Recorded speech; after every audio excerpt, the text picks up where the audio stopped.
National wetland conservation programme, ये programme किसके under आता है? मिनिस्ट्री ऑफ एनवायरनमेंट के अंडर। तो जब इंडिया रामसार कन्वेंशन की सिग्नेटरी बना, रामसार कन्वेंशन की जब सिग्नेटरी बना इंडिया, तो यहां पे एक प्रोग्राम की जरूरत पड़ी। किसकी जरूरत पड़ी? प्रोग्राम की जरूरत पड़ी, जिससे कि इंडिया अपने कुछ रूल्स और रेगुलेशंस लगा सके, जिससे हमारी वेटलैंड कंजर्व्ड रह सके, हमारी वेटलैंड कंजर्व्ड रह सके, प्रोटेक्टेड रह सके।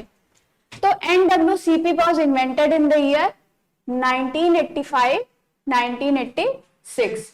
Under the program, 115 wetland have been identified by the ministry. यहां पे कौन सी मिनिस्ट्री की हम लोग बात कर रहे हैं? हाँ, मिनिस्ट्री ऑफ एनवायरनमेंट की। तो क्या हुआ यहाँ पे कि मिनिस्ट्री ऑफ एनवायरनमेंट के अंडर 115 वेटलैंड हमने ऐसी देखी which required urgent conservation and management intervention, जिनको तुरंत क्या चाहिए था? इंटरवेंशन चाहिए था, जिससे वो आगे डिग्रेडेशन से बच जाए, आगे की डिग्रेडेशन से बच जाए। और इसका एम क्या था? जो हमारा नेशनल वेटलैंड कंजर्वेशन प्रोग्राम था, उसका मेन एम क्या था? Prevent their further degradation and ensuring their wise use of benefit of local communities and overall conservation of biodiversity।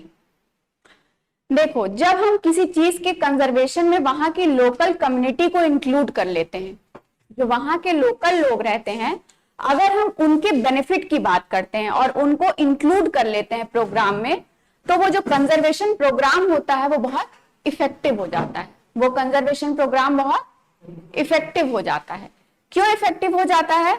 क्योंकि जो वहां की लोकल कम्युनिटी है वो उनके इंटरेस्ट से जुड़ जाती है, वो उनके इंटरेस्ट से जुड़ जाती है। और अगर कोई चीज आपके इंटरेस्ट से जुड़ गई तो आप उसका रख रखाव, उसकी बचत बहुत अच्छे से करेंगे।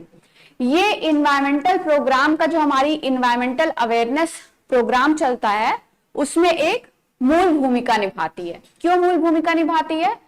लोगों को आप अवेयर करिए कि इन्वायरमेंट किस तरह उनके लिए यूजफुल है, किस तरह उनके लिए यूजफुल है, तो उनका एक्टिव पार्टिसिपेशन होगा, तो उनका एक्टिव पार्टिसिपेशन होगा।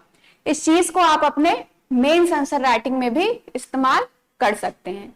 ठीक है, ज्यादातर ऐसे टाइप के जो कंजर्वेशन प्रोग्राम हम लोग देखेंगे, उसमें लोकल कम्युनिटी अगर इंक्लूड की जाती है तो उसका सक्सेस रेट जो होता है वो अपने आप बढ़ जाता है। ठीक, तो यहाँ पे इसका एम क्या था नेशनल वेटलैंड कंजर्वेशन प्रोग्राम का? Conservation of wetland to prevent their further degradation. अब जितना डिग्रेडेशन हो गया है वो तो ठीक है, लेकिन आगे जो डिग्रेडेशन हो रहा है उसको किसी तरह हम रोक दें। And ensuring their wise use for the benefit of local community, और बुद्धिमत्ता पूर्ण उसका इस्तेमाल करें कि वहां की जो लोकल, वहां की जो रीजनल कम्युनिटी है उनको फायदा पहुंचे। ओवरऑल कंजर्वेशन ऑफ बायोडाइवर्सिटी, वहां का जो ओवरऑल जैव विविधता है उसकी भी कंजर्वेशन हो, वहां के जितने फ्लोरा और फौना है वो बचे रहें, उनका भी प्रोटेक्शन हो, बायोडाइवर्सिटी मेंटेन रहे। अब इसके देखो कुछ कुछ ऑब्जेक्टिव्स हैं। ऑब्जेक्टिव्स तुमको दो तरह से हेल्प करते हैं। पहला कि कभी कभी प्रीलिम्स में कोई प्रोग्राम दे देता है और उसके ऑब्जेक्टिव्स पूछ लेते हैं। ठीक है, ऑब्जेक्टिव्स ऐसे पूछेंगे कि इस प्रोग्राम के अंडर कौन कौन से ऑब्जेक्टिव हैं। तो तुम लोगों को एक ब्रॉड आइडिया होना चाहिए कि अगर कोई प्रोग्राम है या अगर कोई बॉडी है एनवायरनमेंट से रिलेटेड, तो उसका मेजर ऑब्जेक्टिव क्या है। ठीक है, जैसे अगर कोई उसमें गलत ऑब्जेक्टिव दिया हुआ है तो तुम लोग उसको आइडेंटिफाई कर लो। ठीक है, पूरा रटने की जरूरत नहीं है, लेकिन एक ब्रॉड आइडिया होना चाहिए कि क्या ऑब्जेक्टिव है। अब देखो, नेशनल वेटलैंड कंजर्वेशन प्रोग्राम का क्या ऑब्जेक्टिव है? To lay down policies, to lay down policy guidelines for conservation and management of wetland in the country. तो पहला क्या हमारा कीवर्ड हो गया? पॉलिसी गाइडलाइंस देना। ठीक है, ये पॉलिसी बनाएगा कि हमारी वेटलैंड कैसे कंजर्व रह सके। दूसरा क्या है? To provide financial assistance.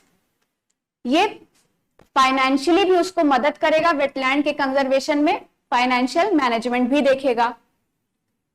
For undertaking intensive conservation measures in the identified wetland, जो भी वेटलैंड हमने आइडेंटिफाई की है नेशनल वेटलैंड कंजर्वेशन प्रोग्राम के अंतर्गत, उनके लिए ये जो बॉडी है वो क्या करेगी, ये जो प्रोग्राम है इसके अंडर क्या होगा, फाइनेंशियल असिस्टेंस भी प्रोवाइड की जाएगी। क्योंकि अगर उसको फर्दर डिग्रेडेशन से रोकना है तो वहां पे कुछ ना कुछ मेजर लेने पड़ेंगे, और अगर कुछ ना कुछ मेजर लेने पड़ रहे हैं तो वहां पे फाइनेंस की जरूरत पड़ेगी, तो ये फाइनेंस को भी देखेगा। टू मॉनिटर इंप्लीमेंटेशन, तीसरा क्या हो गया कि वो कैसे लागू किया जा रहा है, वहां पे कैसे इंप्लीमेंट किया जा रहा है, कैसे एग्जीक्यूट किया जा रहा है वो प्रोग्राम, उसकी भी मॉनिटरिंग ये करेगा। देखता रहेगा कि जो भी पॉलिसी उसने बनाई है क्या उसी हिसाब से सब कुछ चल रहा है कि नहीं चल रहा है। And to prepare inventory for Indian wetland, और पूरी की पूरी एक इन्वेंट्री, पूरा का पूरा एक खाका तैयार करेगा इंडियन वेटलैंड से रिलेटेड जितनी भी चीजें हैं। The central government is responsible for overall coordination, ये अगेन इंपॉर्टेंट पॉइंट है कि जो हमारी सेंट्रल गवर्नमेंट है ये पूरा का पूरा कोऑर्डिनेशन देखेगी। जैसे एग्जाम में पूछ सकता है कि स्टेट गवर्नमेंट इसका कोऑर्डिनेशन देखेगी, तो नहीं, स्टेट गवर्नमेंट नहीं देखेगी, पूरा का पूरा जो ओवरऑल कोऑर्डिनेशन है वो कौन देखेगा, हमारा सेंट्रल गवर्नमेंट देखेगी। Wetland conservation programs and initiatives at the international, national level. It also provide guidelines, financial, technical assistance to state government. अब ये जो हमारी सेंट्रल गवर्नमेंट है, जैसे रामसार कन्वेंशन हुआ, तो रामसार कन्वेंशन की भी कुछ पॉलिसीज हैं, कुछ गाइडलाइंस हैं कि वेटलैंड को ऐसे करना है, वेटलैंड को वैसे करना है, वेटलैंड से जुड़ी हुई, तो इन सब चीजों को भी कौन देखेगा, सेंट्रल गवर्नमेंट देखेगी। जो इंटरनेशनल लेवल पे है, रामसार इंटरनेशनल लेवल का हो गया, और ये जो प्रोग्राम की हम लोग बात कर रहे हैं ये नेशनल लेवल की हो गई, है ना। और ये सेंट्रल गवर्नमेंट फाइनेंशियल और टेक्निकल असिस्टेंस प्रोवाइड करेगी किसको, स्टेट गवर्नमेंट को। Since the land resources belong to them, किसी भी स्टेट का जो लैंड रिसोर्स रहता है वो स्टेट के अंडर आता है। किसके अंडर आता है, स्टेट के अंडर आता है। तो जो वेटलैंड है वो भी स्टेट के अंडर आएगी, तो ये कोऑर्डिनेट तो कर देगी, लेकिन जो फाइनेंशियल और टेक्निकल असिस्टेंस है वो स्टेट को प्रोवाइड करेगी कि स्टेट में जो भी वेटलैंड है स्टेट उसका रख रखाव अच्छे से करे। State duty administration are responsible for the management of wetland and implementation for ensuring their wise use. तो स्टेट गवर्नमेंट जो है वो मैनेजमेंट के लिए, ओवरऑल मैनेजमेंट के लिए रिस्पॉन्सिबल होगी। सेंट्रल गवर्नमेंट जो है नेशनल और इंटरनेशनल लेवल पे जो गाइडलाइंस है उसको देखेगी, और टेक्निकल और फाइनेंशियल असिस्टेंस प्रोवाइड करेगी किसको, स्टेट गवर्नमेंट को। किसको करेगी, स्टेट गवर्नमेंट को। तो ये हमारे को